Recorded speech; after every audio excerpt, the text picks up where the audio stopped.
کسی کا مال چوری ہو گیا ہے، وہ سونا ہے، وہ پیسے ہے، وہ گھر کا سامان ہے، کس گاڑی ہے، کسی بھی چیز کی چوری ہو گئی ہے اور چور سے وہ چیز واپس لینی ہے اور چور کا پتہ بھی نہیں ہے، تو انشاءاللہ تعالیٰ یہ دو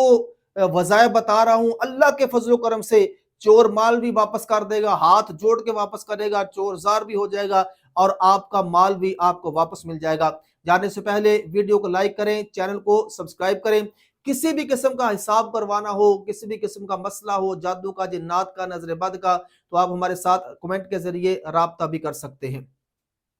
اگر کسی کا مال چوری ہو گیا ہے، ایک تو سورۃ طارق، یہ 30ویں سپارے میں ہے، چھوٹی سورت ہے، اس کی دو یہ آیات آپ نے 1000 مرتبہ پڑھنی ہے۔ اِنَّهُ عَلَى رَجْعِهِ لَقَادِرٌ يَوْمَ تُبْلَى السَّرَائِرُ، یہ 1000 مرتبہ پڑھنی ہے، اور اس کے ساتھ ساتھ اِنَّ لِلَّهِ وَإِنَّا إِلَيْهِ رَاجِعُونَ کثرت سے پڑھنا ہے۔ تو انشاءاللہ تعالی